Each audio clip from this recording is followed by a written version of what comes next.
Hello and welcome back to Reading at the Peers, where we chat about and discuss all sorts of movies. My name is Gary Bryan, and joining me as always for the monthly recaps, it's David Scanlon as we talk about the film releases of November 2024. So stick around, we hope you enjoy.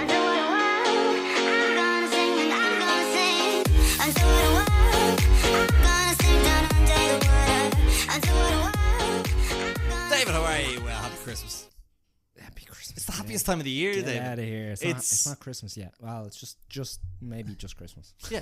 It's today, tomorrow, it's Christmas. Is this coming out tomorrow? David, I'm going to hope so. Interesting. Yeah. Okay, so we are going to have to do this in one. This is going to be in one, David. We're doing a oneer. Okay. No edits. No edits. I better not use the V word. Wicked. Hello. What I'm are good. the movies, eh? Yeah. Good month for movies. A beefy month. A beefy month. Yeah. A nice stew of movies. It's a thick month with a double C at the end. No broth here. No. Yeah. That's all I got to say about that one. We just need to get her into it. You just need to get into it. Get a spoon and a fork and a ladle. We're getting into this. You're in for a feed. This is going to be a Christmas dinner worth of a podcast. You're gonna fight with your family, and then you're gonna need to sit down because you've eaten so much podcast. Make sure you have a whiskey in hand. Oh yeah. Just in general, that's just general life advice. You always say you have 5 rules in life, David, yeah. And we don't have time to get into the 4, and I can't think of 4 funny ones, so we're going to move on. As you know, there's time codes, people can jump around. Spotify, YouTube, there's Q&A comments, and there was a Reading the Peers rap for Spotify. I meant to do something with that. Yeah? It was nice. Yeah, I saw loads of good stats about people listening in like 12 different countries. I'm like, did you guys get Blackbird with Michael Flatley in it? Does it tell you like top listeners or anything like that? No, it doesn't give me lists of people because I don't think my mom has submitted those details on Spotify. No, but it said something like there's like 5 top listeners who listen like 3.5 times more than anybody else, and I'm like, God love you. Thanks. But thank you. Yeah. But anyway, this month, beefy stewy month. Sorry. Yes, no, I was just gonna say, do we set the listeners a challenge by this time next year? This time next they year. get a prize if they're the top listener. Yeah. Even though you don't know who it's gonna be. Yeah. They win. They get the whole thing, Charlie. It's all yours. And we put them in an elevator. We bring them to the Square Tala and put them in that horrible elevator that makes screeching noises. Yeah. And as a kid, I thought I would die in. Yeah. Bring them in there, tell them the podcast is theirs, and then I guess we have to do something with their grandparents who are sharing that bed with 4 of them. Next year, you're going to have to listen to our podcast on, what's a weird movie? Mickey 17. Yeah.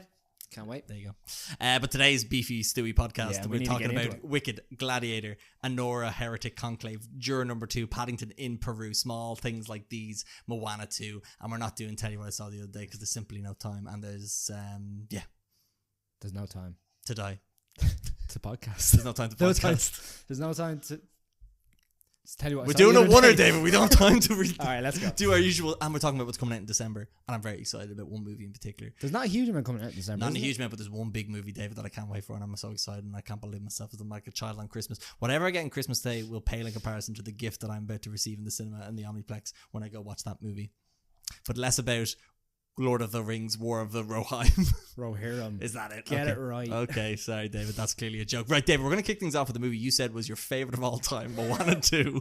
Moana 2. Moana's back and she's going on another adventure because the Spirit Lords told her she needs to go. And Disney wanted that cold hard cash. And Disney thought, you know what? This is the most watched movie on Disney Plus, so we're just going to need to make another one. Look, there's not a huge amount to this. She's going on another adventure. She's looking to try and find an island that disappeared into a storm, which is also a god of some sort. So she has to put together a team to go find this island, but also along the way finds friends from maybe the other movies.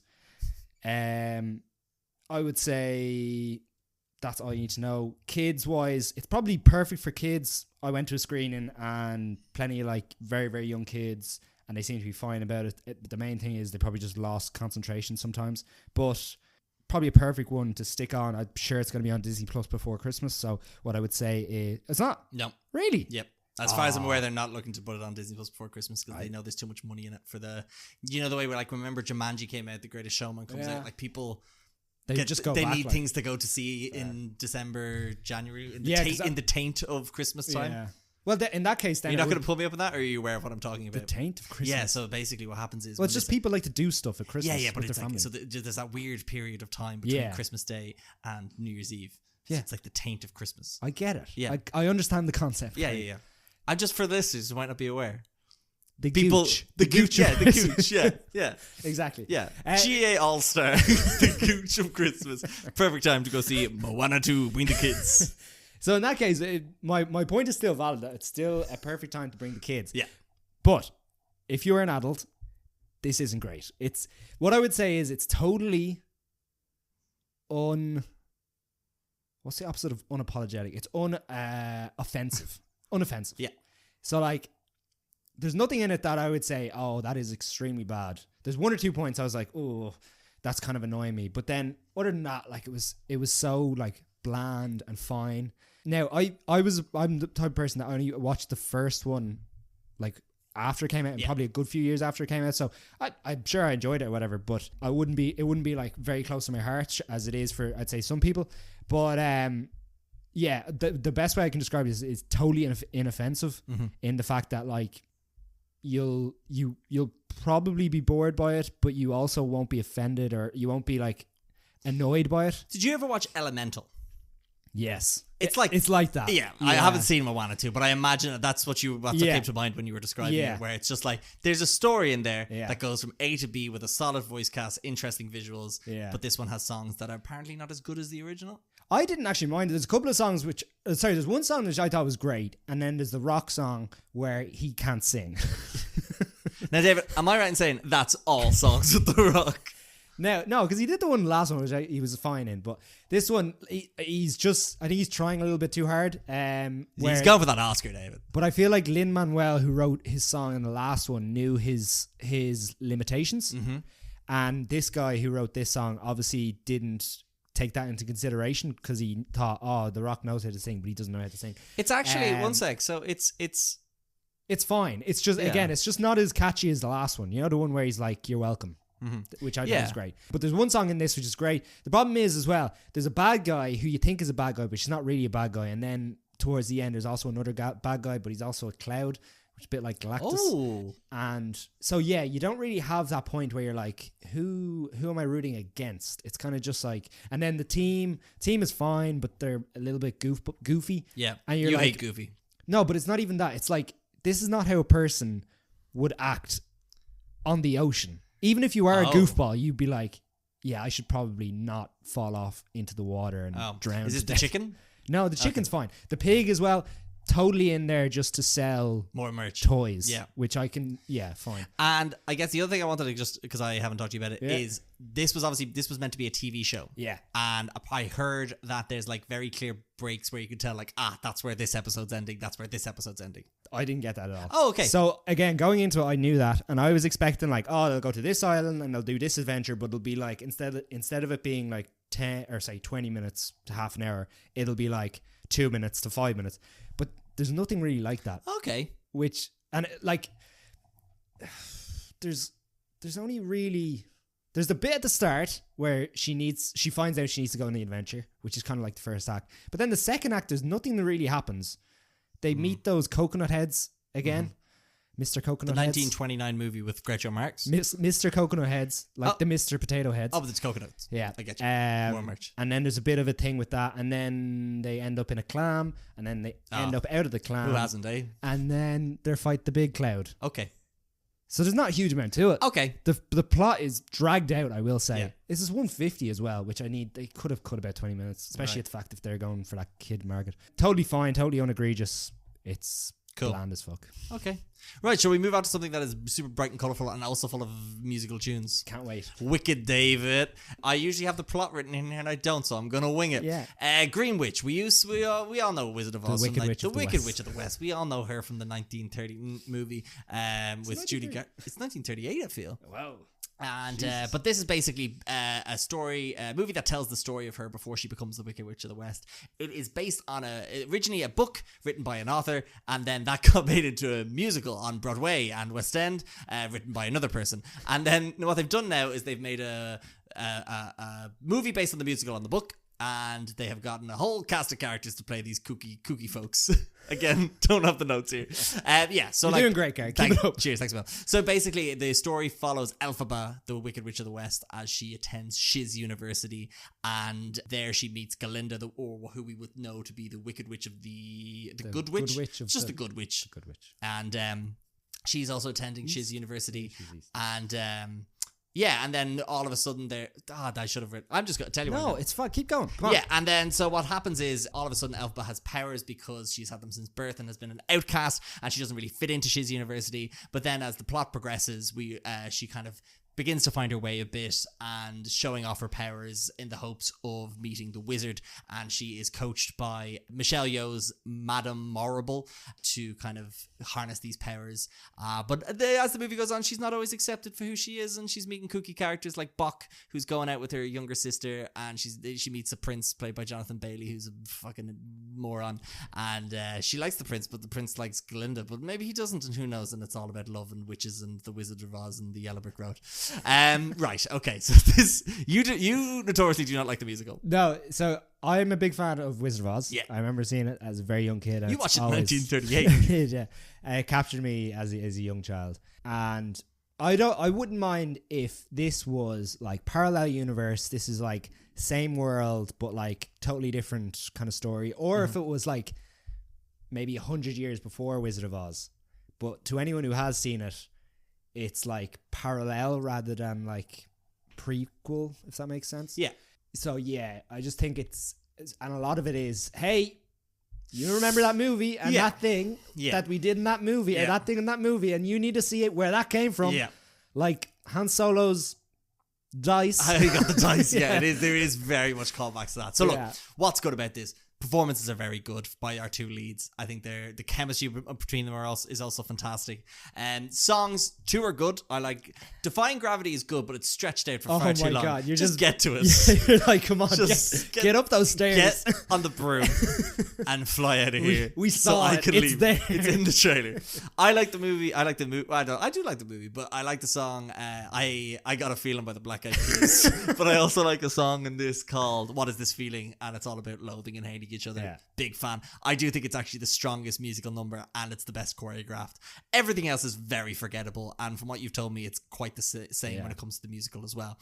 The visuals, they built some fantastic practical sets in this. The world is very well realized. I think the costume and the makeup and everything go very well in kind of immersing you into this world that G.I. Joe Retaliation director John M. Cho has created. Gave him a lot of shit. He knocked it out of the park. Fair play to him.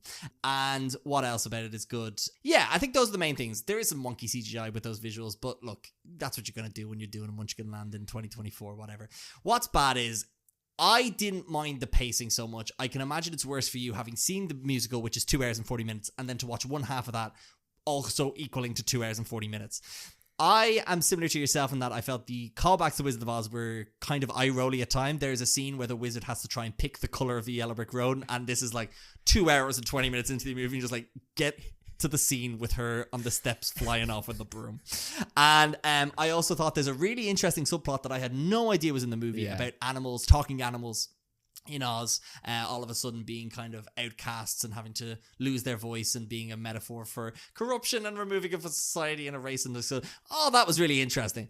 But a lot of the movie focuses on like, that popular girl don't like the green one. Exactly. And I likened it to, when I spoke to you after the movie, I likened it to, imagine watching a Harry Potter movie, but like the Voldemort stuff's on in the background. And like, instead of focusing on that, all of a sudden we're watching them in potions class being like, I don't like her. Just like, no. But look, no, I think it is a very good movie.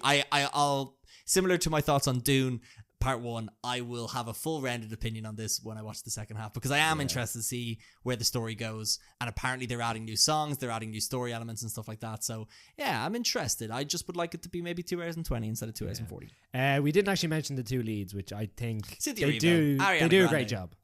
Cynthia Erivo is fantastic, and her singing's great. Ariana Grande plays an annoying popular girl very well. That's the character, and as much as you hate it, but she plays it very well. Yeah. Someone was vaping in our screen, that pissed me off.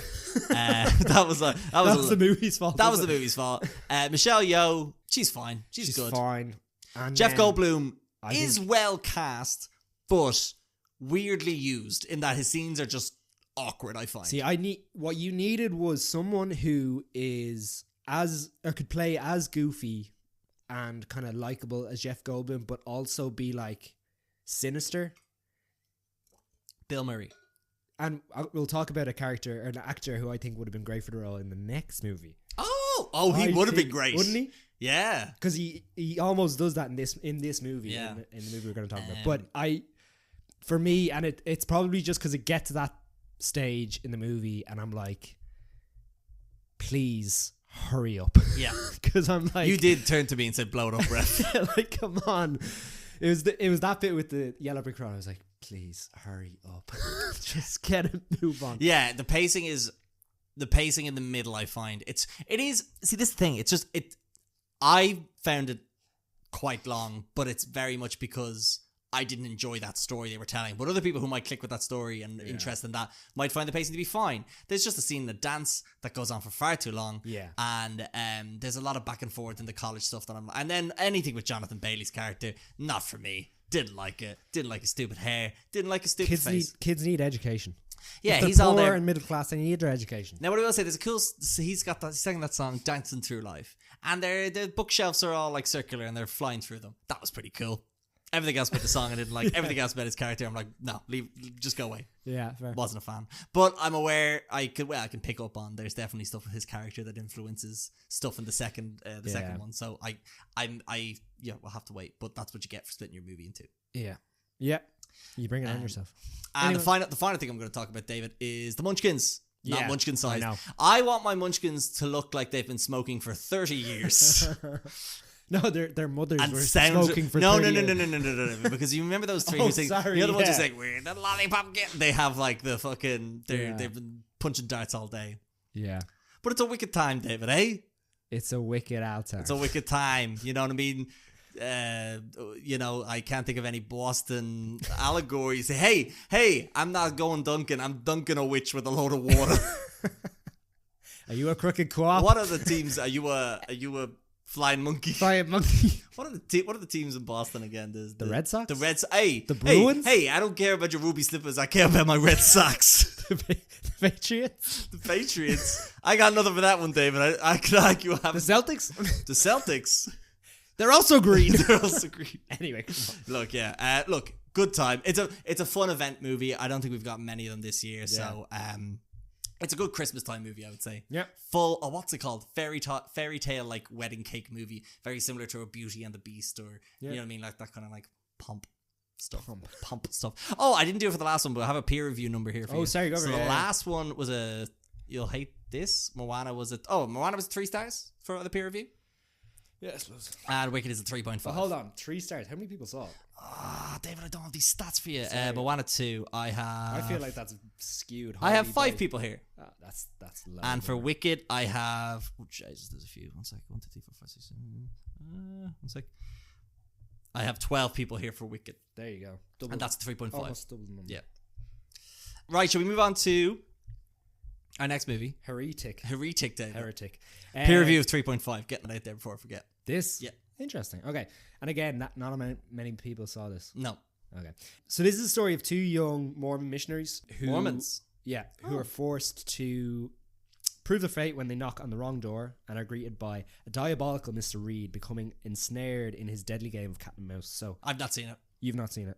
I'll so get this is... I want to actually get the names of the actors because I can tell you right now, it's Sophie Thatcher as Sister Barnes and Chloe East as Sister Paxson. And then we have Hugh Grant, obviously, as Mr. Who's that? Mr. Reed. So this is a very tight cast. Like, they're the three main, and then there's 1 or 2 like very small Topher roles. Grace? Yeah. As Elder Kennedy? Is that a spoiler? No, not no. really. And then you've got a girl called Ellie Young. Yeah. Not a huge amount in it. So the problem here is I'm looking at the cast photos, and the girls have opposite hair to what they do in the movie. That's fun. So, okay, I'm going to have to figure this out again. Anyway, sorry. It doesn't even matter. One of them grew up in the church. Yeah. And she's been going around kind of knocking on doors and trying to get people read the Book of Mormon. Inducted into the Mormon or whatever it is. As far as I'm aware, the Mormons just want you to read the book. There's no indoctrination no, but it's whatsoever. it's like, it's 100% indoctrination. I just don't want to piss off the Mormon listeners. No, she uses something like you need to like baptize them or something like that. if you baptize him, you might get a bonus. I don't know. She talks about it anyway. But the other girl, baptize one, get one free. The other sister with her didn't grow up in the church. Yeah. Her ma converted, and then she was brought in or whatever.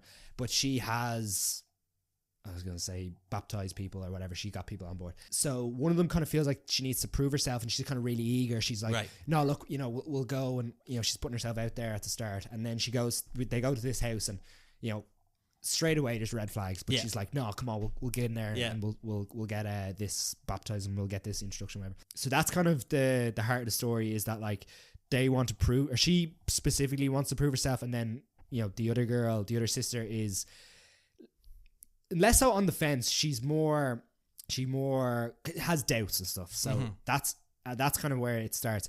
And then you have Mr. Reed, played by Hugh Grant, who opens the door and brings him in, and like, it's the type of thing in a horror movie where like you see the red flags, and it would make total sense just to walk away and not do anything, but because they're in that situation and they're obviously eager to do their job, they're like almost like a fly just walking into a web. Those flies love walking. No, but you know what I mean, just flying into a web and without even seeing the danger ahead. So am I right in saying, does the movie do a good job of setting up the characters' motivations for ignoring the red flags? Exactly, because that's a big problem with horror movies. Okay. And a lot of that is also to do with Hugh Grant's performance, because he is a very charming man. Oh yeah, and like he does a great job of just being this. I'm just British. Does he play British? Yeah. British, no, you're falling into that trap. 9 times out of 10. He's just come in here, I'll get you a cup of tea. Dave, that's a great Hugh Grant impression.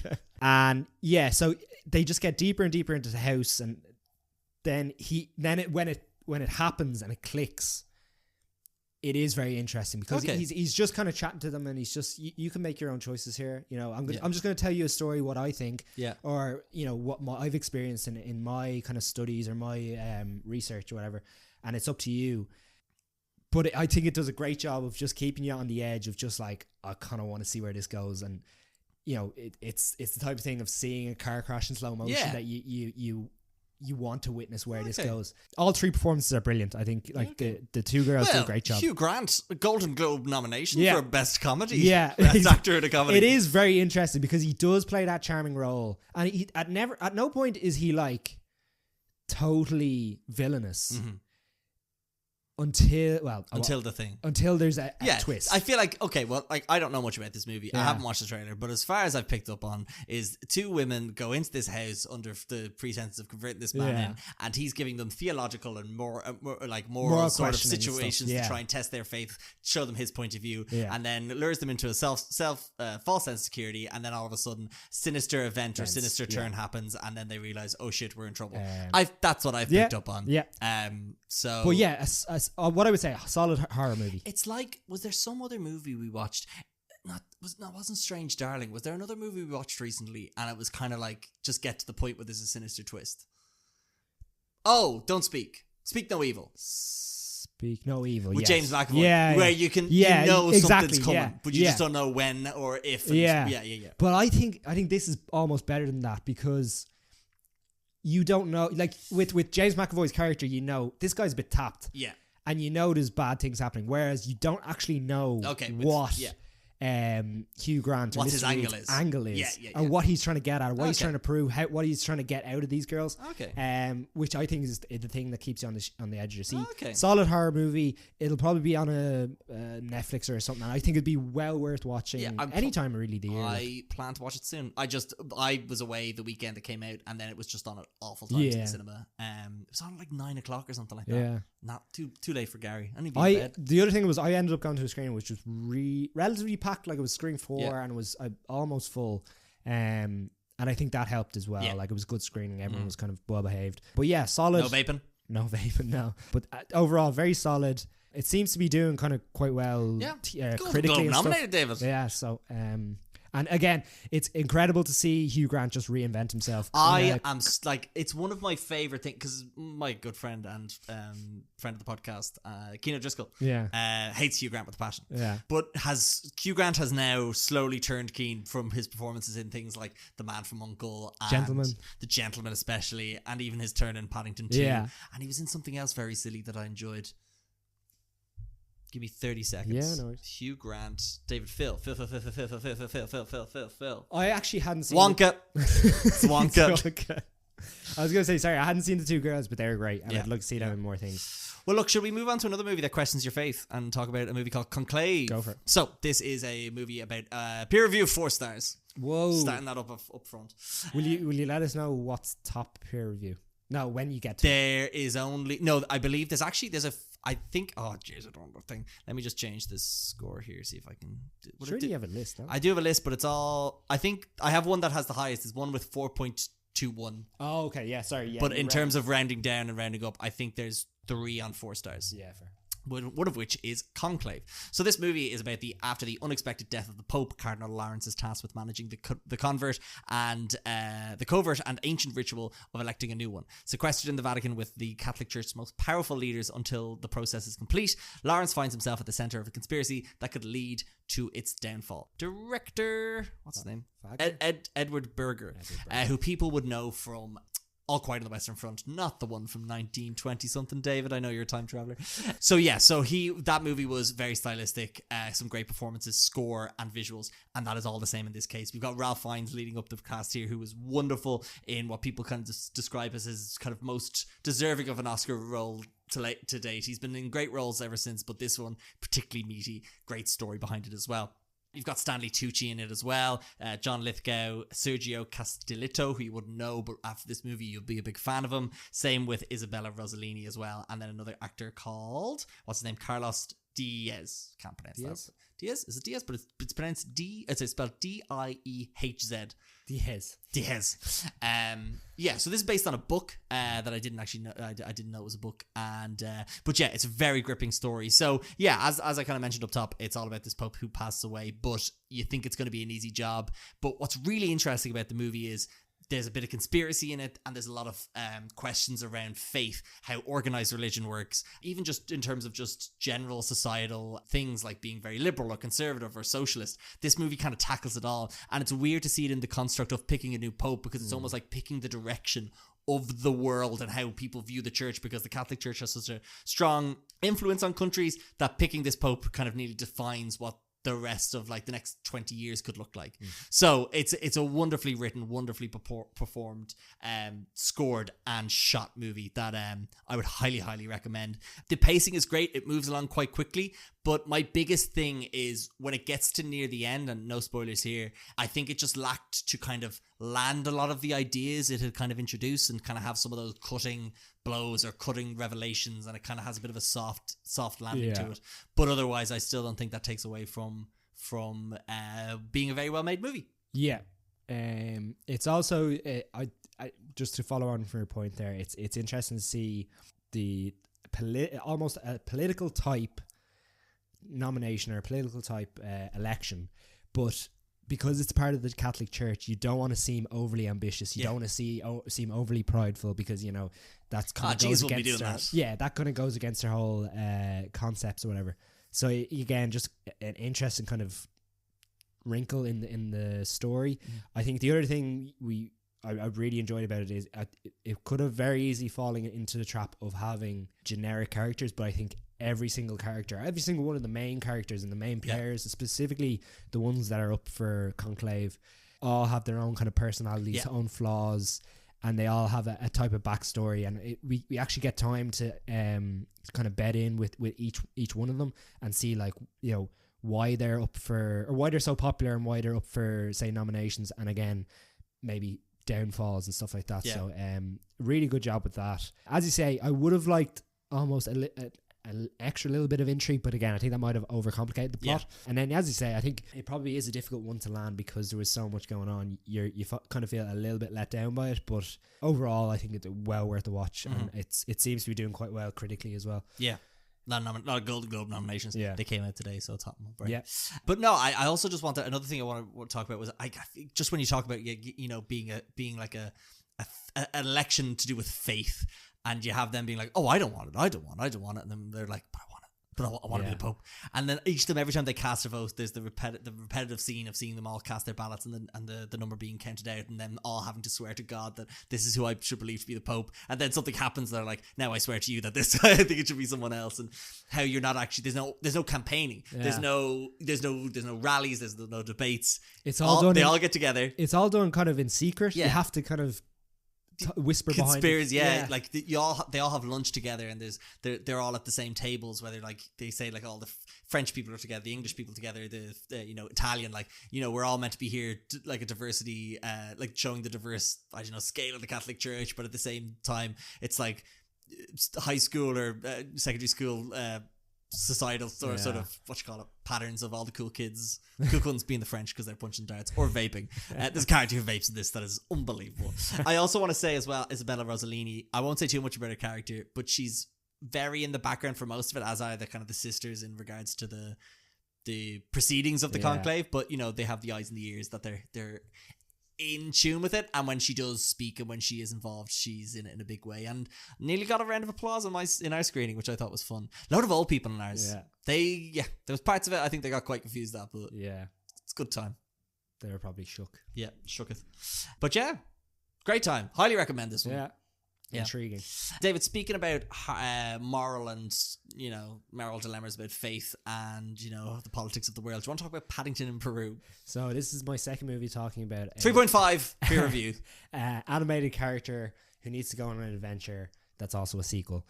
Paddington has decided that he has to go back to Peru to visit his Aunt Lucy because she sent him a letter, I think. Anyway, being like, no, the sister played by... I knew I had another fucking... I connect them well this month. I was like, speaking about nuns, damn it. Nuns.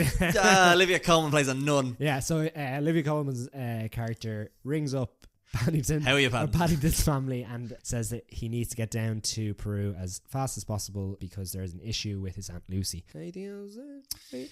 Along the way, I suppose, the family all go together with Paddington down to Peru. They go on a holiday.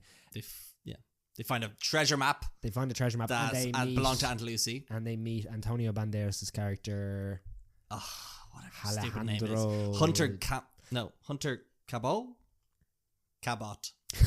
C-A-B-O-T. Cabot. And they need his help getting down along the river following the treasure map. Yeah, because Aunt Lucy, they found a map that said Aunt Lucy said, start your search here, because this script has the intelligence of a matchstick. And then they're all like, we gotta go there. And then for some reason, Antonio Banderas' character, who's a moron and stupid, is all like, hey, that's where I'm going as well. And his daughter's like, no, don't do that because you promised you wouldn't. And then he's all like, fuck you. And then everything's...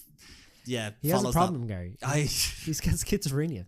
Yeah, so this man, Antonio Banderas' character is obsessed with gold. He's like Goldmember from the Austin Powers. I love gold. It's just him doing that, and he's because his ancestors have gold fever, and he keeps imagining his ancestors being like, don't worry about your daughter. Just go find the bear to find this gold. You gotta find El Dorado in Peru. He's got a problem, Gary. He's got a very serious issue. Go to rehab. Don't be chucking your daughter off boats. He's from Peru, Gary. Is he from Peru? They don't have rehab in Peru. They don't have gold rehab in Peru.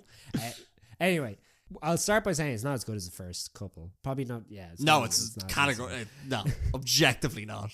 No Sally Hawkins, David. No Sally Hawkins. Mine is 2 stars for me alone, and the other 3 are just from it being a bad movie. The other 3 stars. Yeah, it's a minus 5-star movie. David. Minus 5-star movie. Whoa. Okay, positives. It First ended. Of all, I liked it being out of London. I disagree, but okay. I just think it. I think going in and around London again could have been a bad move. Now again, go to Wales. Go to Scotland. I don't know what that accent is, man. We're going up to Edinburgh. All I'm saying is, okay, go ahead. Yeah. There was a couple of different scenes, not even scenes, just what would you call it? Action beats. Yeah, scenes, whatever. That I enjoyed. I think there was the bit on the boat where the family is kind of ended up stranded on the boat and it's slowly falling apart. I thought that was good crack. And then there's a bit that was very reminiscent of a Indiana Jones Lego set movie scene, which I enjoyed. Yes. But again, I think it's very similar to Moana in that it's inoffensive. Yeah. Oh, I disagree. Oh, come on. It's like Just because you hated it. Yeah. So I took offense. You're offensive. Yeah, I was offended. You're by it. offended by most things. Yeah, but especially Paddington too. Yeah. I will admit the human cast or the real life cast weren't great, but I thought Ben Wishaw's good again. He does a great He's great good, job. yeah. And I'm just still blown away with the bear. How good it looks. Yeah. Yeah, it's a good looking bear. So, and there is scenes where there's a scene at the start where he's getting his picture taken for his passport because he's going abroad. Is that the start? Yeah, the start. Which I thought was brilliant. Like, just to have a CGI character in a real life environment doing things that he did. I thought it really stood out to me. Is there another movie we watched this year that had a CGI character in Kingdom of the Planet of the Apes? No, I think it was anyway. I just thought for me it just really stood out. But again, I can see that what they've done is they've almost tended to the mean and kind of will keep this simple and light for kids. And yeah, it kind of loses that heart that the other one had, or the other two had. I do think it ended quite nicely though, I will say. Yeah, so like what I will say is like I think Paul King being gone definitely affected it massively because there was no one to rip off Wes Anderson anymore. But I just think compared to the first two, which look, I thought the first one was good. I thought the second one is excellent, much as like Nick Cage thinks in that movie. Brendan Gleeson. And Brendan Gleeson's in it as well. In prison for a crime he didn't commit. based on Covenham jail, no less. I just thought this just screamed, how do we milk some more money out of this? You have a phoned in cast who are just there to kind of say they're in Paddington. I take every human character. The family, the two kids didn't look like they wanted to be there on set at all. Yeah. Olivia Colman, in such a baffling role because she is trying to convey mystery at times, and then is just, I just feel like there's a thing with her character, and then it's like, oh, okay, yeah, no, this I picked up on this because you said two words at the beginning of the movie or something. I thought Antonio Banderas, I'm just like, I liked him. No, I thought I'm just like, it felt like I was watching like a Disney Channel movie. Like, it just felt like they were just getting paid a load of money and they just read their lines and they just were like in a panto. And I just feel like, yeah, it's a kid's movie, whatever, but I just think the first two were so much better. And then this one, they were just like, we can put anything we want on screen. And I thought the plot and the script is just awful. Now, what I will say I did like about it though, David, is there is a great message about tribe and family and, you know, coming from another country and setting up and that being your home. And there's like good parts like that I felt like they could have leaned into, but nah, they didn't. Brexit. Because like I just like there's stuff like that I was like, that's kind of interesting that like Paddington, who is a symbol of like British icon, like a British whatever, what's the word, culture, I guess. There's a word I'm looking for here. He's from Peru. He I was going to say iconography, but I don't think that's right. But anyway, he's a British icon. He's not British. He's British. He's a British icon. He's like Posh Spice David. And no, like he's not from England. He came from Peru, and like I think that was a kind of cool part of the story that only really got pushed towards the end. Yeah, okay. And all the kids were there stupidly. And there's a scene of paint that I felt like was AI. That irked me a bit as well. Where? Do you know where the mom's painting a picture of the family? The design looks really weird. I was like, that's just AI. And then there's a whole thing about them looking to El Dorado, and I knew exactly what it would be about 3 seconds from them when they mentioned it, because I'm so smart. And this movie offended me. And I didn't like Antonio Banderas in it. And tell you who I loved, there's someone in the post-credit scene who actually bumped up their rating because his scene is excellent. I wish the movie started there. I would have watched the whole other movie after that. If they make Paddington 4 following on from that, you've got my ticket. You've got my money. Okay. Locked in. Interesting. Yeah. Interesting. I haven't been able to rant about a movie in a while. This felt good. I don't know. I couldn't feel offended by it.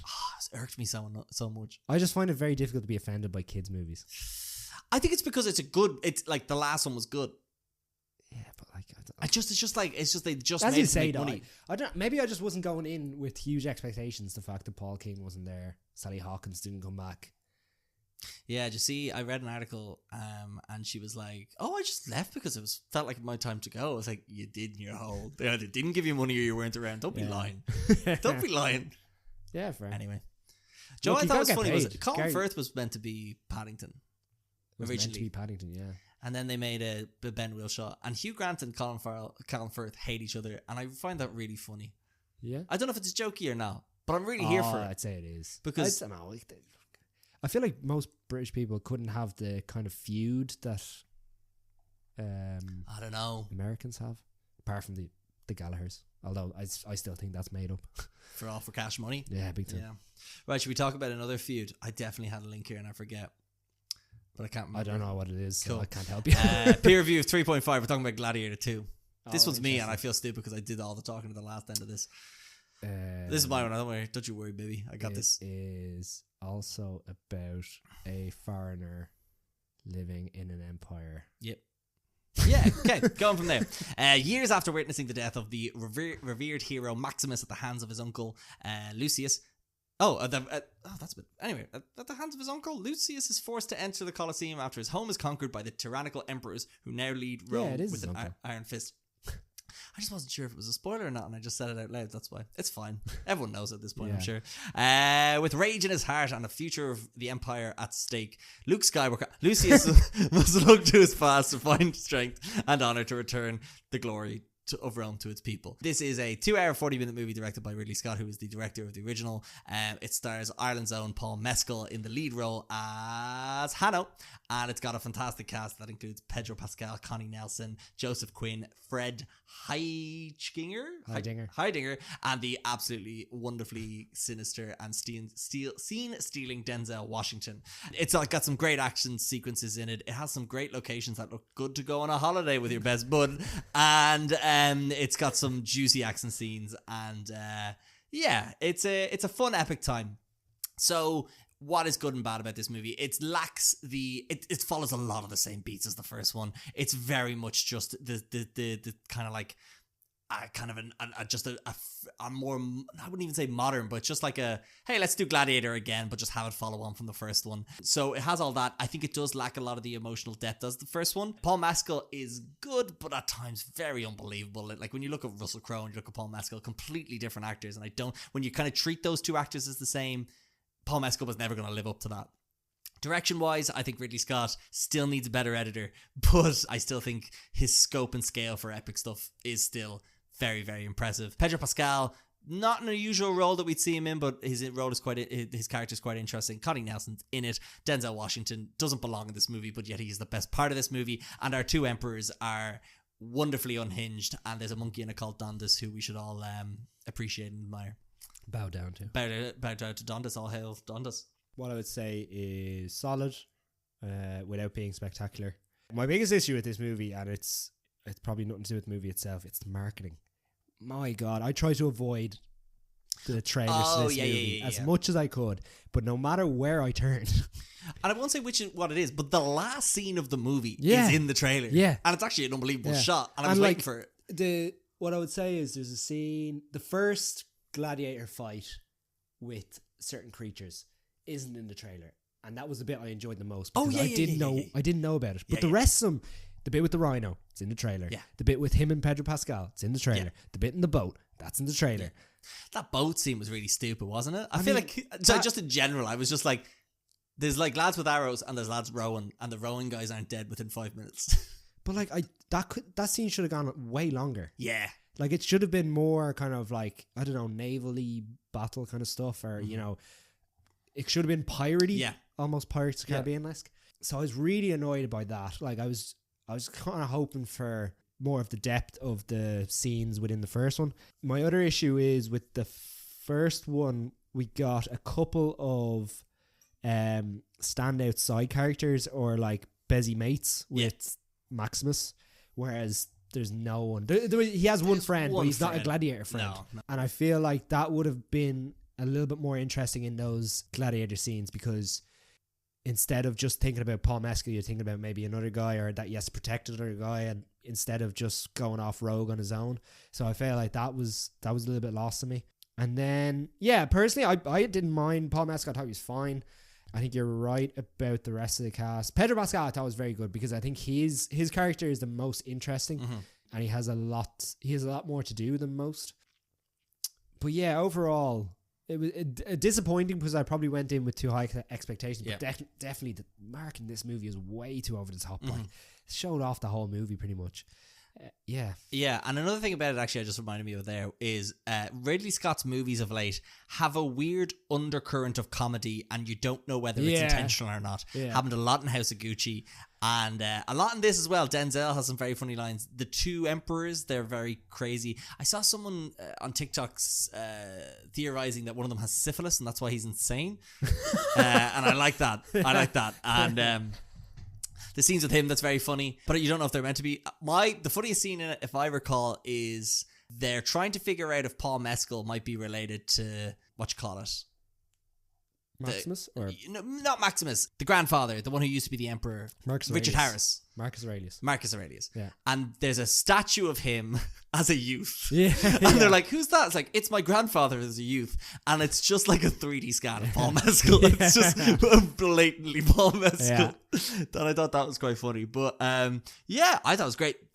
That scene in Morocco, that fight scene that you mentioned is great, because it's so visceral and there's noises and squelches that you don't expect. But that's what I mean. Like, if you imagine that with the other ones, no? I still think that scene has the most visceral action in it, because like you say, the boat stuff is quite removed.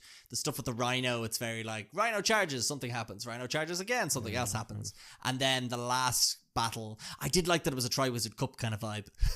Yeah, okay, yeah. Big fan of that. Yeah. But no, and again, we were in that location, so we were actually on that soil, so we could really truly appreciate it. Like, there's nothing worse being a film wanker, but to be like a travel wanker and a film wanker in one, it's great, Dave. It's like, if you've not been to this UNESCO site, we have. Yeah, exactly. Yeah. We're really a cross section of society at reeling in the piers. but yeah, like, look, it's definitely a great epic to watch on a big screen, I think. Anyway, like, a great movie, you could be the judge of that. But great epic. It's definitely worth a look. I suppose.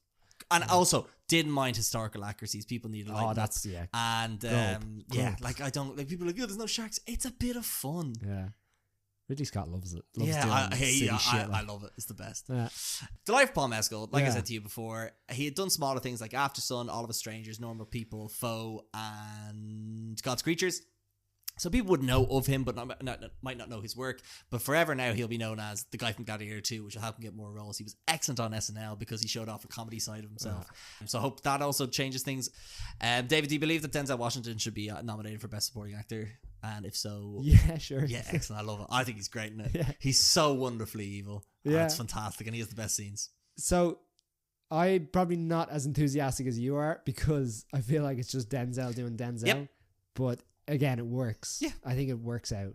And rumor has it his character has syphilis. No. I'll have to take another look at it to see, other supporting actor roles. But well, how about this, David? How about I tell you who was nominated for the Golden Globes Best Supporting Actors and see if that lines up. Cross? But cross both. No, they don't do. They combine it for supporting actor. But also the Golden Globes, as I've said in this podcast, are an utter sham and not to be believed. They basically make awards so celebrities go to them, and they nominate people like Hugh Grant for Best Comedy to get him at the awards. Is he gonna go? He absolutely will. 3 points. Yeah, 3 points, and to be able to diss Colin Firth. Yeah. Best supporting actor. Who do we have here? So we have the guy from Anora, the bald lad who we'll talk about in a bit. The friendly boy in the hoodie. Oh, okay, sorry, yes. Someone from A Real Pain. I'm going to assume that's not Macaulay. Kieran Culkin. And then you've got... who else? Edward Norton for A Complete Unknown. Haven't seen it. Couldn't tell you. Jeremy Strong for The Apprentice. He's pretty good. And then Denzel for Gladiator 2. Oh, that's tight. Good year. That's good year. Good year. Those two are playing the same character. You're playing the same character in 2 different years. I would like the idea of Denzel's character though, coaching Donald Trump, and he's like, "I like what you're doing. All hail Dundas.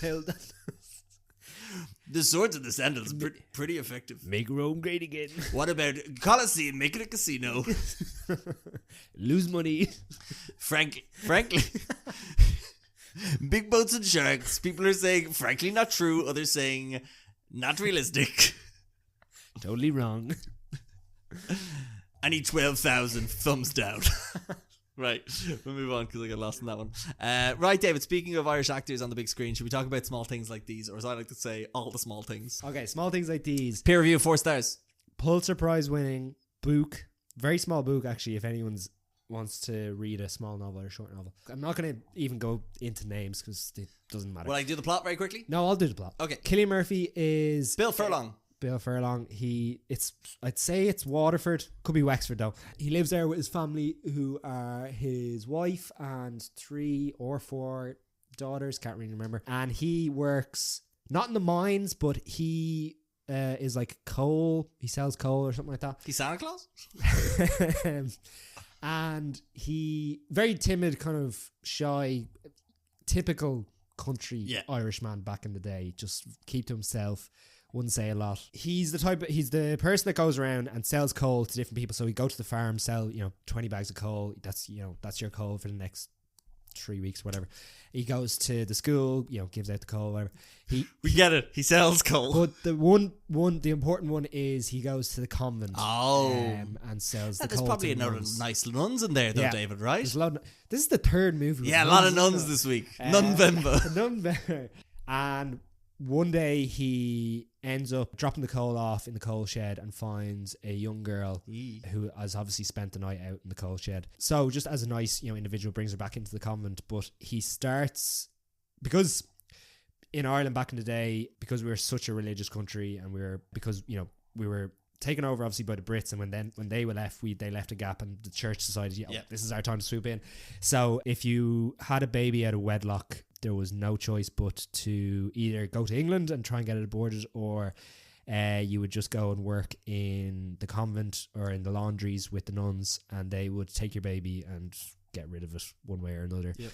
So Cillian Murphy's character goes in and obviously witnesses a few things that you shouldn't. This girl obviously has been mistreated by the nuns, and the head nun there, this is important, is played by Emily Watson, who tries to almost hush him up by giving him money or presents or whatever. And it's back in the day when just Ireland was a relatively poor country, so every kind of pound counted at that stage. So that's pretty much all you need to know. Overall, very kind of bleak movie. It is grim, and it's slow, but I don't think it's unnecessary slow. It's that kind of, you need to understand the pace of the country and what Ireland was like back in the day, and how certain people were held up in society, and how and certainly specifically in Cillian Murphy's character's case, his kind of intentions. And then what I'll say is Emily Watson's character does the scene with her and Cillian Murphy in the convent, and the best thing I can describe it to is The Godfather. Oh, because she just, it's so incredible that she can be so sinister and just so kind of cool and calm about it. Very good. Like, she knows exactly what she's doing. Yeah. She knows she has Emily all the power and all the in the room. And then it ends quite kind of heartwarmingly, and I really enjoyed the ending. But it's not for everyone. I definitely wouldn't recommend it to everyone. I wouldn't be like, you have to go out and see it. But it's definitely one where I'm like, if you're trying to boost your Irish stats or something like that, you want to see more Irish movies. Certainly Cillian Murphy, I know, has promoted this and it really wants to get it out there. It's one of those smaller ones, but it's worth a look. And it's subtle as well. It's very, very subtle, but overall solid without being. It's almost the total opposite to something like Banshees, which is so out there and was so kind of, hey, look, Ireland, up the Irish and stuff. Like, this is just, this is more real. Quaint and sinister. Yeah. Similar to God's Creatures, which Emily Watson is also in. There you go. That's a perfect comparison. Yeah. But speaking about moral dilemmas, don't tell me there's more nuns. There's no more nuns, David. Next movie is Nun number 2. No, the next movie is Juror number 2. So 3 stars peer review. This one, I had 7 people on 3 for this movie. This is the most bang average middle of the road movie you've ever seen. So this is, while serving as a juror in a high profile murder trial, family man Justin Kemp finds himself struggling with a serious moral dilemma, one he could use to sway the jury verdict and potentially convict or free the accused killer. I'm gonna say what the thing is because you find it out 5 minutes into the movie and it's in the trailer. So what happens is Nicholas Hoult, playing Justin Kemp, is assigned jury duty. He's trying to get out of it because his wife is having a baby. He's unsuccessful. He's assigned to the case, and then as evidence is presented to him, he realizes that he is the one that committed the murder. Now, that's not as spoilery as you think, because there's a lot of twists and turns with this movie, and there's a lot of different bits and pieces of evidence that come to light that kind of changes the course of the movie and the course of his sort of the actions he takes, I guess, as well. So it's a fantastic cast. Got Nicholas Hoult, Toni Collette, J.K. Simmons, Zoe Deutsch, Kiefer Sutherland, as well as many others. But most importantly, I guess it is the last directed film of Clint Eastwood. I say directed because he could act again. Who knows? 96 and young. You could do a Christopher Plummer. He could do a Christopher Plummer on. Oh no, not Christopher Plummer. He could do a Dick Van Dyke. He's still going. So look, it is a very understated drama, like many other of Clint Eastwood's more recent movies. It's a very good courtroom drama in regards to some of how the evidence unfolds, but also some of the jury conversations and how people have different stances based on different experiences, and very similar to your kind of 12 Angry Men kind of situation. Nicholas Holt's great because he plays this remorseful and, I guess, troubled individual, and how those two kind of like conflict. Toni Collette's excellent in it as this sort of busybody running for governor, trying to deal with this pesky little case, but then realizing she might have to put a bit more work into this case than she originally expected. J.K. Simmons has a very interesting character, but definitely very much underused. Kiefer Sutherland got a nice paycheck, and that's all I could say. He's not really in it too much. And Zoe Deutsch is great. Look, it's very bang average, as I kind of said at the top. The script is weak, very weak at times. It's very by the books at certain points. Some of the dialogue, I remembered it being quite similar to some of the M. Night Shyamalan recent dialogue, where you're just some characters opening their mouth and words coming out, but you don't really feel it specifically with some of the other juror members. I feel like it kind of goes by as expected. There are some great sort of conflicts that go on, but I felt like I came away with, and my girlfriend came away with, some other ways to kind of feel like we could have maybe one-upped the story at the end and felt like there was ways to improve it. So we're better than Clint Eastwood. That's a fact. Yeah, so I just feel like there was ways it could have gone that would have been more fulfilling. But on the whole, it's a very good A to B story. Some twists and turns, good performances, good directing, and shows the quality of a man who's 96 years old and been in the business for 80 years nearly and killing it. Sorry, it is written by Clint Eastwood. It's not written by Clint Eastwood. No, I don't think so. Okay, I think my issues with it is more the writing than the directing. I think the directing's actually okay. It's alright. Okay, I think it's pretty good. But yeah, as you say, I feel like they got to stages in the script and they're like, we need this to happen, so we'll do this. And it's like, it's almost like they were doing stuff for the sake of it. It didn't really make sense. I think this would have made the cast really stand out. Is I think if the jurors had been like if there had been a little bit more personality behind some of the cast or the juror members, because I feel like a lot of them were just painted with like, we just put make juror A Asian, we'll make juror B black, we'll make juror C a stoner. I guess they were trying to show a reflective view of society, but that ultimately meant nothing when it came to those people's views on the situation. Yeah, exactly. And what would have been interesting is if they had their own opinions, but it felt like everyone had the same opinion. Yeah. Until the writer was like, we need someone to have a problem with this. Exactly, yeah. Which would have been more interesting. The writer is a man called Jonathan Abrams, and as far as I'm aware, this is the only movie he has done according to Letterboxd. Okay, interesting. But again, it's one of those ones that's not like totally egregious. It's just like when you think about it beyond, when you start thinking about it, say post cinema, and you go sitting there, and you're like, that's exactly when we sat down and we're kind of thinking through it. We were like, we're like this, we're like this. Like an interesting thing is the character is a recovering alcoholic, and he's been sober for many years, and there was an incident that occurred when he may or may not have been drinking, and that's very black and white. I think if they had kind of blurred the lines there a bit, it could have made the story a bit more interesting. Yeah. And then towards the end, when the case is concluded and there may or may not be different repercussions, like some of it is just very passive ending to it, I guess. Yeah, and it felt like he almost just didn't know how to finish it. Yeah, he didn't know what to do at the end, so he just kind of left it there. Yeah. But overall, solid. Yeah. Again, it's. I think we described watch it on Netflix. Friday night Netflix movie, or no, actually not a Friday. Let's say like a Tuesday or Thursday night movie, Netflix watch. Yeah. It's perfect. It's a very solid movie, but I wouldn't be like, you got to go out and check Juror number 2. Yeah, that's fair. But a movie we're going to tell every single human being to watch until the day we die, David, is the one and only Anora, with a peer review of 4 stars, directed by the wonderful Sean Baker. Only 4 stars. Only 4 stars. I can see why some people wouldn't like it, but we had a good time. Yeah. So, sorry, I'm just going to count. Sean Baker has made 1, 2, 7 or 8 movies 4. Now. So I've seen 3, but you've probably seen 4. I've seen 4. I've seen the Florida Project, Anora, Red Rocket, and Tangerine. Yeah. So this is, let's say, his 4th kind of big movie. Yeah, from when I started watching this movies, sorry, that's when I No, but believe you know it. what I mean? Like, Yes, I wide do. Yeah, release yeah. Well, movies. look, put it away. Tangerine put him on the map. Yeah. And then so he's kind of been gathering momentum since then. So, Anora is about a young sex worker from Brooklyn who gets her chance at a Cinderella story when she meets Ivan, an impulsively and a son of an oligarch, and then impulsively marries him on a trip to Vegas. Once the news reaches Russia, her fairy tale is threatened as the parents set out for New York to get the marriage annulled. Mm-hmm. So, we have Anora played by Mikey Madsen, who just, again, your regular Brooklyn. Yeah, we all know the regular Brooklyn stripper type, David. The audience get it. Yeah. There's no need to bore them. Exactly.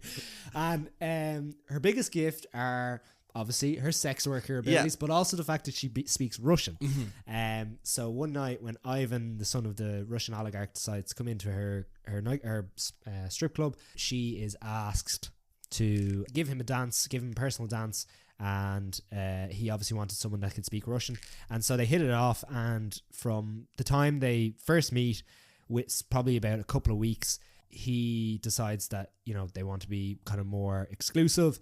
And as I mentioned, at a trip to Vegas, they decide to do kind of one of those shotgun weddings. But obviously, him being the son of an oligarch living in the US, he is kind of, there's a plan that he'll live in the US, kind of learn the language, learn the ideas of capitalism, and then return to Russia. So the whole family dynamic is kind of distraught when they hear that he's decided to marry a sex worker. Yeah. So then, I don't want to go too much into it, but there's obviously the people that work for the family have to do what they can to try and get this marriage annulled, get them divorced or whatever. And what happens is, one of the nights, Anora is left with a couple of these goons as Ivan kind of flees away and tries to get away, and they're taken on a trip around certain locations around New York City looking for Ivan, who's obviously on a drunken-filled adventure. Yeah. So that is... But, yeah. Not... Like, the story is important, but it's not what makes this movie good. So what makes this movie good is a lot of the character interactions are incredible. Yeah. As I mentioned, those... Like, first of all, you have Anora, who works in the strip club, and, like...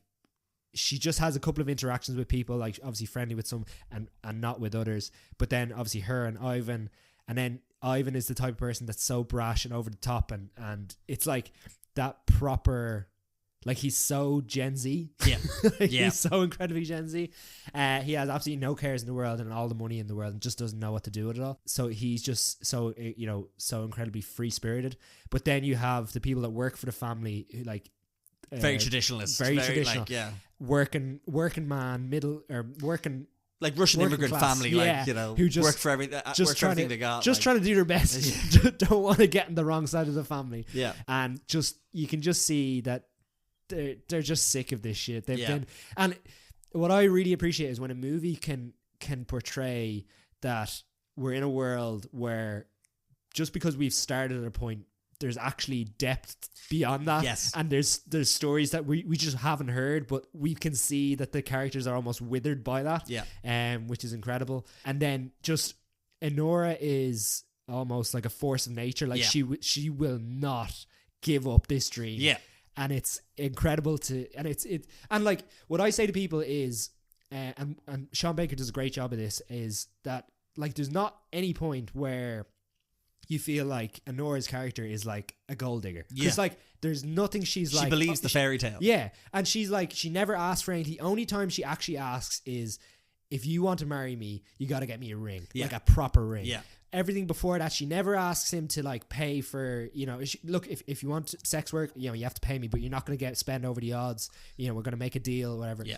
And it's always above board, very clear. Yeah. And then, so I feel like that again adds to the whole heartbreak or the threat when it turns. Yeah. And then my final point I just want to make is on the location. Incredible. I really thought like New York in itself was like a character. Mm-hmm. And it's brilliant to see that, you know, we don't go to the kind of the typical New York locations in Manhattan. It's like we're going to Staten Island, we're going to Brooklyn, the Bronx and stuff. We're going to, like, you know, these random kind of backstreet restaurants. We're going to, you know, shops and stuff. And it just, I was really kind of blown away by that, is that, you know, and the look of the film is beautiful, like cinematography wise, but I think the character of New York was just beautiful to see our cast interact with certain aspects of that. Yeah, and just to tail end that, so I was watching Mikey Madsen talk about some of the scenes they shot for the movie, and they based a lot of it in very heavy Russian immigrant heavy neighborhoods. Yeah. So that diner they go to is like known to be like a lot of Russian people eat there. That scene where they go into the kitchen and then go in and ask for if they've seen the boy Ivan. They didn't tell people they were doing that. It was like guerrilla style shooting for a lot of it. They just went to these locations with a camera, acted out a scene. And so a lot of the extras who were like, what the hell are you asking about? Are like, it's very much a real reaction. So that's why, like you say, it's not a lot of the locations you would have seen before. But yeah, like I agree with everything you said. It is our favorite movie of the year. And Mikey Madsen's fantastic in it. There's an actor in it. I forget, Karen Karagulian. He's in he's in all the other Sean Baker movies I've seen, and he's excellent in this as a character called Taras, who is it's so funny, it's so objectively hilarious, and it's the comedic timing. It's not only the script, but it's also just like the line delivery to be so natural, and like the interaction like between. There's a scene where they're trying to get hold of Anora after Ivan runs away, and the scene goes on for like. On the script, you'd be like, this scene doesn't need to be 8 minutes long. Yeah. But it's just like it keeps evolving and it keeps escalating, and each character interaction is better than the last. I mentioned that introduction to Taurus's character is incredible. At the christening, he probably has like 3 lines, but even at that, you know his character motivation and what he's had to go through, obviously, with everything. So like I just fell in love with it in regards to especially like just the comedy from the goons, as we call it. I was like very Coen Brothers style goons of just being incompetent and being real people. Like you always wonder, like I saw some comedian was talking about, like, oh no, it was JB Smoove on Seth Meyers, and he was talking about like jokey film entrepreneurial ideas, and he was like, I'm a towing company for businesses that hire henchmen who get killed by John Wick. There's a lot of cars lying around. I go pick the cars up, and you just like, of course, these faceless henchmen. Whereas these characters are all very well realized, and all have got their own issues and their own problems. And Igor. Yeah, it's IGO. Igor. I go him anyway. The baldy lad who's a very sweetheart dude, driving a particular car around, just there because he's been asked to help with part of his community, and he's so sweet, and he doesn't really understand what he's getting himself into, but my God, is he gonna make it? He's gonna do the best job he can. So that's all great. Ivan, his petulant behaviors just incredible contrast to the very professional, like you say, Anora, who's like, okay, you've paid for these services, I'm gonna get these services. And he's like, no, I'm playing Call of Duty right now. And her being like, once I get my money, exactly. And he's like, you've paid for a full hour. And also the scenes in Vegas, again, from 2 people who've been to Vegas. I think the 2 of us really were able to immerse ourselves in the world and the story. Yeah, we stayed in that room. So I just think it's wonderfully funny. It's a tragic, like you say, there's that threat of heartbreak and threat of the fairy tale coming to an end, and it's like it's a very gritty and realistic Pretty Woman situation where it's not like there is consequences to a story like this. And I think it's great to see a movie that is being well received, like a Sean Baker movie. Because look, I thought Red Rocket was good. I wasn't a big fan of the Florida Project. I really did like Tangerine. So just to kind of see that evolution of the director, but then also the the critical and public success and recognition, I think is nice to see. That's actually it's a good point you make, because what I would say about Sean Baker's previous movies, so Red Rocket really I didn't really vibe with. A horrible human being. Yeah, your man's character. What's his name? I forget the name of the character, but the actor also has a name. Yes. Yeah. Rex something. Simon Rex. So I really couldn't vibe with his character. And then even in Florida Project, I know you obviously feel sorry for the daughter, but the mother is just... The mother is despicable. Yeah. And then I suppose you do vibe with Willem Dafoe because he's just like, man, He's trying to do a his job. Um, Keep pedos off the premises. whereas in this one, I feel like straight away I was like, nah, I can get on board with this. Anora's girl, great. 'cause She's relentless, Yeah. and she's just trying to get out there and earn a living. yeah, And she doesn't want to be doing this, yeah, but she's good at it. yeah, exactly. And she found out everything was pointing towards success, and now something's going wrong, and she's going to fight tooth and nail to keep Yeah. it. And it's just a great story. Yeah. And it meanders. It definitely meanders at the beginning, but you're kind of enthralled with the vibe of it. I was anyway, but I could see people after 40 minutes being like, "Where is this going?" But hopefully, with us telling you that there is a sort of a point. a point in which it becomes a search party. I think that's definitely worth sticking around for Yeah, sure. worth the runtime, definitely. Yeah, Nominated for a load of Golden Globes, Oscar buzz. Love to see it do well. yeah, absolutely. But speaking about movies, I gotta get one of those in every time. But let's talk about what's coming out in December. Like you say, not a lot. Craven the Hunter, David. It's Can't the Spum wait. universe.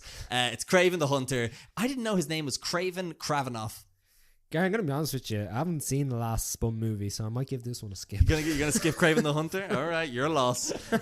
Russell Crowe's in it. I'm just waiting for Russell Crowe to do a press tour, and everyone's like, "And you see Gladiator II?" And he's like, "No, no, I haven't seen it." And you think Paul Mescal did it? And he's gonna be like, "No, I haven't seen it." Russell Crowe was in. The Pope's was Exorcist.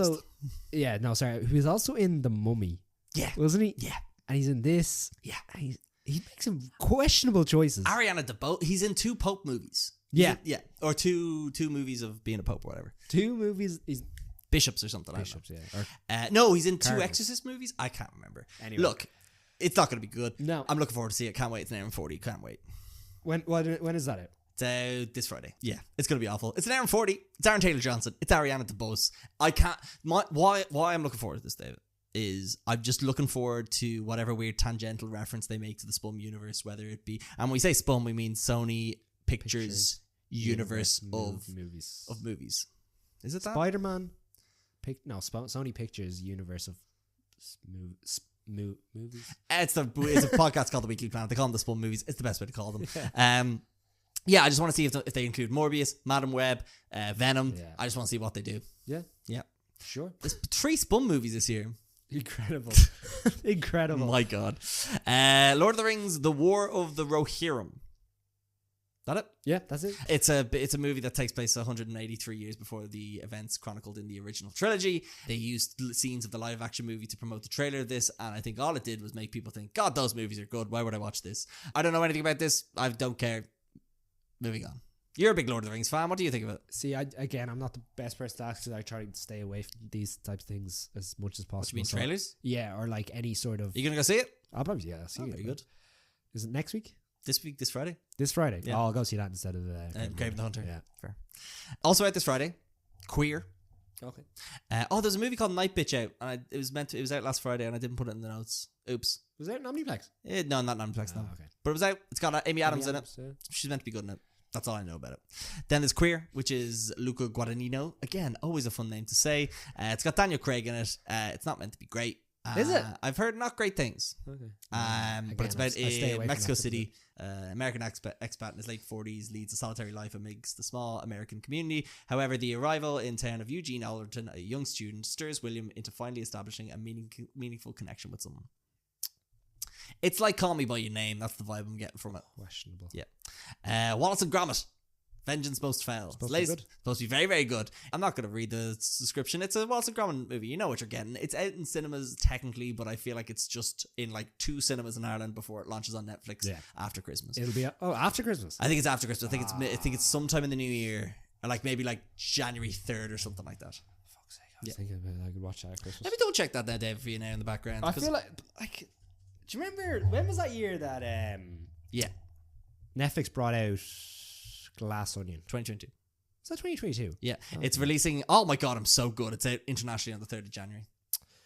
I feel like Netflix are missing a trick by not having a big release on Netflix. Don't Look Up as well. That was 2021. There you go. What's their big release this year? Some Adam Sandler movie. Probably, yeah. Happy Gilmore 2. Mufasa, The Lion King. It's The Lion King, but before, and it's live action again because people like that. No, but they didn't. Oh yeah, no, they didn't. But it made $1 billion. So God damn it, are you going to expect Disney to go try and make the $1 billion again? I don't care for this. I know, like I will see it. People are excited to see it in my life, and I'll go see that movie because they're excited to go see it. But why are they excited? Did she like the other one? Did you see the first one, the live action one? I don't recall. I don't remember. But look, she's excited. People are excited about movies. It's good to see. It's inoffensive, David. You're using my line. Yeah, against me. look. I haven't watched the trailer. It's like I'm open to it. It might be a fun time. I really didn't like that fucking. The live action. Oh yeah, I'm the same. I just think they kind of just made the same movie again, but it lacked the expressive reactions of the animals by making it realistic and not having any human characters. Just really made you think, what are you watching here? Like hearing Donald Glover and Beyonce sing though, that was fun. And I thought Billy Eichner and Seth Rogen were well cast, as was Jeremy Irons. No, Jeremy Irons isn't in that, but he's in the original one and he's well cast. Jeremy there. Irons isn't it? He plays Scar, doesn't he? The original one, yes. No, in the new one. Does he? Oh no, Untitled Chapter. No, sorry, I was thinking of John Oliver. John Oliver's well cast as well. So look, they cast the animals well the last time. They might do it again this time. The Blue Ivy's in it, David. The Corridor crew, they fixed the animals' faces. Oh, Looks no a lot way. better. I might watch that then. No, you can't watch the movie. Like they just do a bit. Oh yeah, no, but I'd be intrigued to watch it. Yeah. There you go. Better Man. Speaking of monkeys, David, and animals, Robbie Williams biopic, but he's a monkey instead. Yeah, you kind of have to differ. I feel like if you're bringing out a music biopic, you need to differentiate. Yeah, yourself. we've seen all the ones with Whitney Houston and what you call it, Bob Aretha Marley. Franklin and Bob Marley and the one with Bob Dylan now, but it's played by a little boy Timothy Chalamet instead I'm of looking CGI. forward to that. That's meant to be quite good. But like, yeah, like That's your boy. It's my boy Timothy Chalamet. No, your boy, the director.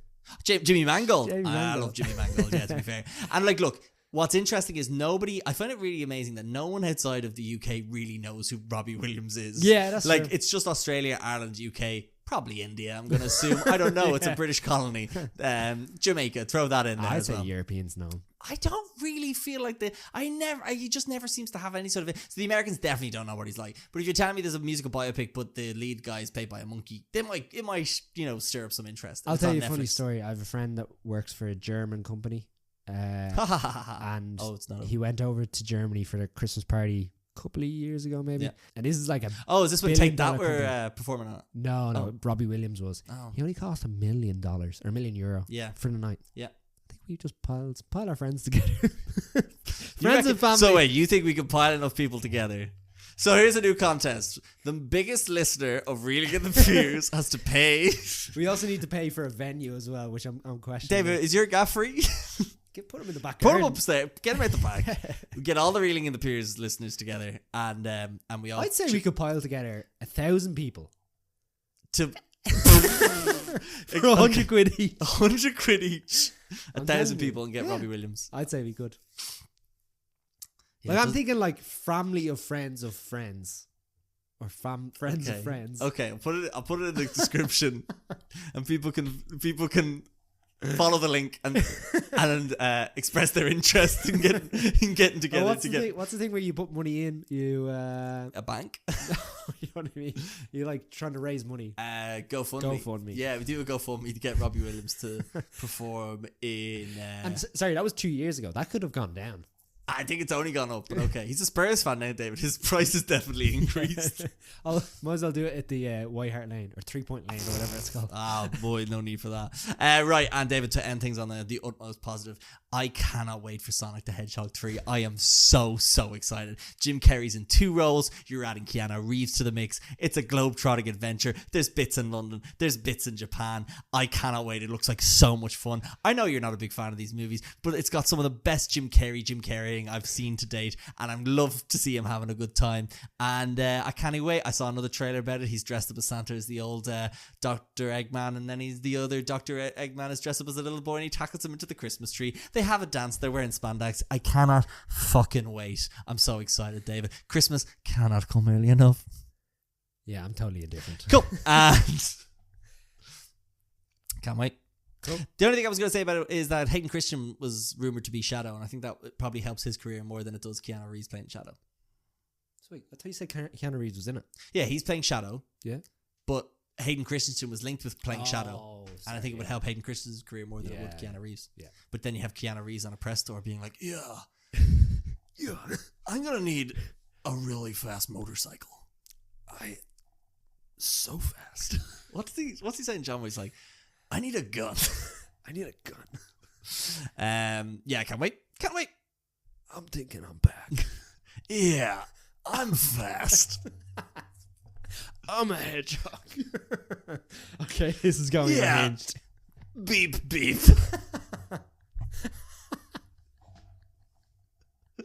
All right, that's it. We're done. Ciao. Anyway, right, David, thanks so much for taking me into your house. I've been talking about movies for an hour and a half. You're welcome. As What? always. An hour and a half?